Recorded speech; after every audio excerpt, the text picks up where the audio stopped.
Hello, আসসালামু আলাইকুম। সবাই কেমন আছেন? আশা করি সবাই ভালো আছেন। আমরা অনেক ক্ষুধার্ত। আজকে আমাদের সারাদিন কোনো খাওয়া দাওয়া হয় নাই। আমাদের খাবার কুকুর বা মানুষ বা কে নিচে করতে পারি না। আমরা 2 প্যাকেট খাবার আনছিলাম, 1 প্যাকেট মেরে দিছি, কি জানি আরেক প্যাকেট মাছ ছেড়ে দিয়েছি। এখন আমরা খুবই ক্ষুধার্ত। আমাদের একটা কাজ ছিল, আমরা আজকে কাজটা সম্পূর্ণ করলাম। ঠিক আছে, আমরা আল্লাহ পাকের কাছে শুকরিয়া আদায় করলাম। বাদ বাকি কথা আমার ভাই বলবো। আমি খুব ক্ষুধার্ত, অল্প কথা বলে আমি শেষ করতে চাই।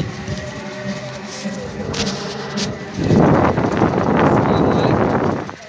আপনারা কেমন আছেন ভাই? আশা করি খুব ভালো আছেন।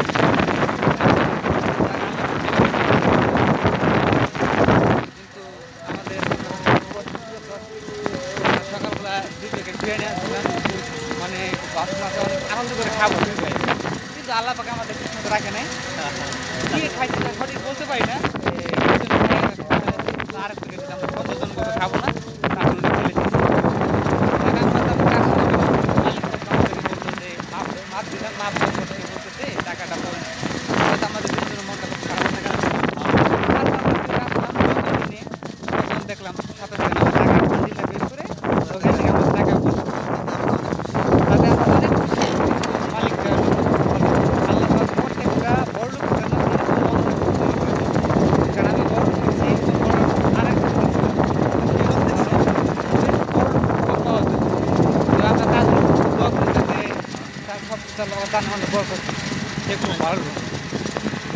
আমি আবার বলছি আমরা খুবই সরি আমরা বলছিলাম একটা আপনাদেরকে শেষ ভিডিও দেখা বলছি যে এক বাথরুমে 260 পর্যন্ত আসে লাগানো যায় কিন্তু আমরা খুব দুঃখিত আমরা সময় স্বল্পতার কারণে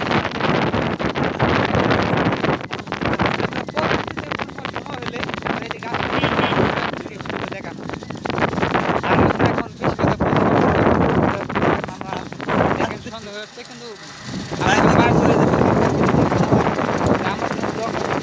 আমাদের নেক্সট কাজ হচ্ছে আপনার সাতগাঁও তো ওখানে আমাদের প্রায় আধা ঘন্টার মধ্যে হাঁটতে হবে যাকে আমরা সেটা দুঃখ মনে নেব না কারণ আমাদের এখন কাজ কাম খুব কম আমরা ওই কাজটা ঠিক মতো করতে চাই তা আমাদের জন্য দোয়া করবেন। এইদিকে এসেছিলাম জায়গাটা খুব ভালো লাগতো আপনি তো দেখেন এই যে এইদিকে দেখতে পাচ্ছেন শুধু আলু খেত আর আলু খেত তো আপনার মনটা যদি কখনো খারাপ থাকে আপনি এদিকে আসবেন আসলে আপনাদের খুব ভালো লাগবে।